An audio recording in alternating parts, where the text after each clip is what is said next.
Hi hello ಎಲ್ರಿಗೂ ನಮಸ್ಕಾರ. ಉತ್ತರ ಕರ್ನಾಟಕ ರೆಸಿಪೀಸ್ ಆ್ಯಂಡ್ ಲಾಗ್ಸ್ ಚಾನಲ್ಗೆ ಸ್ವಾಗತ. ಇವತ್ತಿನ ವಿಡಿಯೋ ಒಳಗ್ರಿ ನೀವು ಯಾವಾಗಲೂ ನೋಡಿರ್ತೀರಿ ಪೂರ್ತಿ ಬದ್ನಿಕಾಯಿ ಎಣ್ಗಾಯಿ ಹೆಂಗೆ ಮಾಡ್ಬೇಕಂತ ಹೇಳ್ಬಿಟ್ಟು ಇವತ್ತು ಹೋಳು ಬದ್ನಿಕಾಯಿ ಎಣ್ಗಾಯಿನ ಯಾವ ರೀತಿ ಮಾಡೋಣ ಅಂತ ನೋಡ್ಕೊಂಬರೋಣ ಬರ್ರಿ.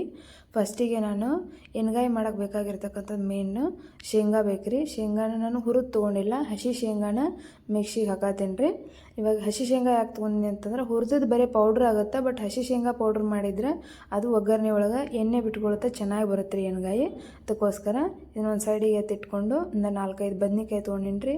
ಎಲ್ಲ ಕಟ್ ಮಾಡಿ ಇಟ್ಕೊಂಡಿನಿ. ಕಟ್ ಮಾಡಿ ಇಟ್ಕೊಂಡಿದ್ದು ಮೇಲ್ಗಡೆ ಕಪ್ಪು ಬಣ್ಣ ಬರಬಾರ್ದು ಅಂತ ಹೇಳಿಬಿಟ್ಟು ಒಂದು ಸ್ವಲ್ಪ ನೀರು ತೊಗೊಂಡು ಅದಕ್ಕೆ ಒಂದು ಸ್ವಲ್ಪ ಉಪ್ಪು ಹಾಕಿ ಅದರೊಳಗೆ ಈ ಬದ್ನಿಕಾಯಿ ಹೋಳನ್ನು ಹಾಕಿಡೋಣ್ರಿ. ಹಾಕಿಟ್ಟು ಸ್ವಲ್ಪ ತೊಳೆದಂಗೆ ಮಾಡ್ಬೇಕ್ರಿ. ಅದರೊಳಗೆ ಒಟ್ಟು ಕಲರ್ ಬರೋಂಗಿಲ್ಲ, ಮೇಲ್ಗಡೆ ಕಪ್ ಕಲರ್ ಬರೋಂಗಿಲ್ಲ ರೀ. ಇವಾಗ 2 ಈರುಳ್ಳಿ, 1 ಟೊಮಾಟೊ, 1-2 ಎಸಳು ಕರಿಬೇವು, ಒಂದು ಸ್ವಲ್ಪ ಕೊತ್ತಂಬರಿ ಸೊಪ್ಪು, 1-2 ಎಸಳು ಬೆಳ್ಳುಳ್ಳಿಯನ್ನು ಎಲ್ಲ ಜಜ್ಜಿಟ್ಕೊಂಡು ಅದನ್ನೆಲ್ಲ ಕಟ್ ಮಾಡ್ಕೊಂಡು ಇಟ್ಕೊಂಡಿನಿ ರೀ. ನೆಕ್ಸ್ಟ್ ಒಗ್ಗರಣೆ ಹಾಕ್ಕೊಂಡು ಬರ್ರಿ. ಇವಾಗ ಕಡಾಯಿಯನ್ನು ಕಾಯಕ್ಕಿಟ್ಟು ಅದಕ್ಕೆ ಎಣ್ಣೆ ಹಾಕಿ ಎಣ್ಣೆ ಕಾದಾದ ಬಳಿಕ ಸ್ವಲ್ಪ ಸಾಸಿವೆ ಜೀರಿಗೆಯನ್ನು ಒಗ್ಗರಣೆಗೆ ಹಾಕ್ತಾಯಿದ್ದೀನಿ ರೀ. ಅದಾದ ಬಳಿಕ ಕರಿಬೇವು ಸೊಪ್ಪನ್ನು ಬಿಡಿಸಿಟ್ಕೊಂಡಿದ್ವಲ್ಲ, ಕರಿಬೇವು ಸೊಪ್ಪನ್ನು ಹಾಕ್ಬೇಕ್ರಿ. ನೆಕ್ಸ್ಟ್ ಬೆಳ್ಳುಳ್ಳಿಯನ್ನು ಜಜ್ಜಿಟ್ಕೊಂಡಿರ್ತಕ್ಕಂಥ ಬೆಳ್ಳುಳ್ಳಿಯನ್ನು ಹಾಕಬೇಕು.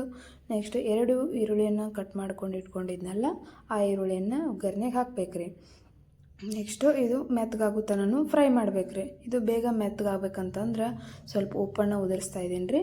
ಸ್ವಲ್ಪ ಉಪ್ಪನ್ನು ಉದುರಿಸಿ ಫ್ರೈ ಮಾಡಾಕತ್ತೀವಿ ಅಂದರೆ ಬೇಗ ಮೆತ್ತಗಾಗ್ಬಿಡ್ತೈತೆ ರೀ. ಈ ಥರ ಫ್ರೈ ಮಾಡ್ಬೇಕ್ರಿ. ಫ್ರೈ ಮಾಡ್ತಿದ್ದೀನಿ ನೋಡಿರಿ. ನೆಕ್ಸ್ಟ್ ಈ ಥರ ನೀವು ಕೂಡ ಒಂದು ಟೈಮ್ ಟ್ರೈ ಮಾಡಿ ನೋಡಿರಿ. ಬರೀ ನೋಡೋದಲ್ಲ, ನೋಡಿದ್ದನ್ನು ಮನೆಯಲ್ಲಿ ಟ್ರೈ ಮಾಡಿ ನೋಡಿರಿ. ಯಾವ ಥರ ಬಂದಿತ್ತು ಅಂತ ಹೇಳಿ ಕಮೆಂಟ್ ಬಾಕ್ಸ್ ಒಳಗೆ ತಿಳಿಸ್ರಿ. ನನಗೆ ಕೂಡ ಭಾಳ ಅಂದ್ರೆ ಭಾಳ ಚಲೋ ಬರ್ತೈತೆ ರೀ. ಎಲ್ಲರೂ ಒಟ್ಟ ಬದ್ನಿಕಾಯಿ ಪಲ್ಯ ತಿನ್ನೋ ರೂಢಿ ಇರ್ಲಾರ್ದವ್ರು ಸುನ್ಯಕ್ಕೆ ಈ ಪಲ್ಯನ ಟೇಸ್ಟ್ ಮಾಡ್ತಾರೆ. ಒಂದು ಟೈಮ ಮಾಡಿ ನೋಡಿರಿ. ನೆಕ್ಸ್ಟ್ ಇವಾಗ ಕಟ್ ಮಾಡ್ಕೊಂಡು ಇಟ್ಕೊಂಡಿರ್ತಕ್ಕಂಥ ಟೊಮಾಟೋನ ಹಾಕ್ತಾಯಿದ್ದೀನಿ. ಇದು ಕೂಡ ಮೆತ್ತಗಾಗುತ್ತನ ಫ್ರೈ ಮಾಡ್ಬೇಕ್ರಿ. ಇದನ್ನು ಮೆತ್ತಗಾಗುತ್ತನ ಫ್ರೈ ಮಾಡಬೇಕು. ಮಾಡಿದಾದ ಬಳಿಕ ಇದಕ್ಕೇನು ಜಾಸ್ತಿ ಮಸಾಲೆ ಏನು ಹಾಕೋದು ಬೇಡ್ರಿ.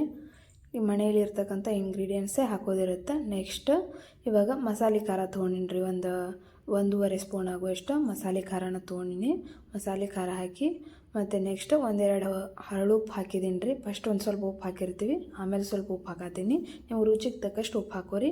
ನೆಕ್ಸ್ಟ್ ಪೌಡ್ರ್ ಮಾಡಿ ಇಟ್ಕೊಂಡಿರ್ತಕ್ಕಂಥ ಶೇಂಗಾ ಪುಡಿಯನ್ನು ನಾವು ಒಗ್ಗರಣೆಗೆ ಹಾಕ್ತಾಯಿದ್ದೀನಿ. ಒಗ್ಗರಣೆಗೆ ಹಾಕಿ ಸ್ವಲ್ಪ ಫ್ರೈ ಮಾಡ್ಬೇಕ್ರಿ. ಇದನ್ನು ಎಲ್ಲ ಕಡೆ ಕುಡ್ಕೊಳ್ಳೋ ಥರ.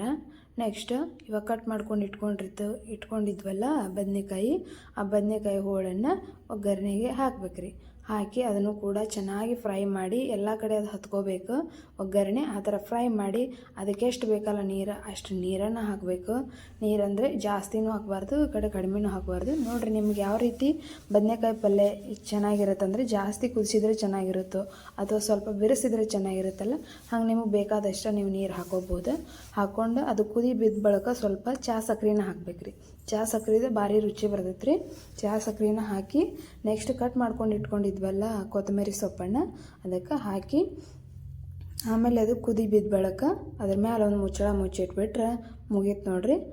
ಇವಾಗ ಮುಚ್ಚಳ ಮುಚ್ತಾ ಇದ್ದೀನಿ ರೀ. ಮುಚ್ಚಳ ಮುಚ್ಚಿ ಒಂದು 2-3 ನಿಮಿಷ ಆದ ಬಳಿಕ ಮತ್ತು ತೆಗೆದು ನೋಡಿದ್ರಿ. ತೆಗೆದು ನೋಡಿ ಕುದಿ ಬಿದ್ದಿರ್ತೈತಿ ನೋಡಿರಿ ಯಾವ ರೀತಿ ಬಂದೈತಿ ಹೋಳು ಬದ್ನಿಕಾಯಿ ಎಣ್ಗಾಯಿ ಯಾವ ರೀತಿ ಬಂದೈತೆ ಅಂತ ನೀವೇ ನೋಡಾತ್ತೀರಿ. ನೀವು ಒಂದು ಟೈಮ ಟ್ರೈ ಮಾಡಿ ನೋಡಿರಿ, ಬಿಡಾಕೋಬೇಡ್ರಿ.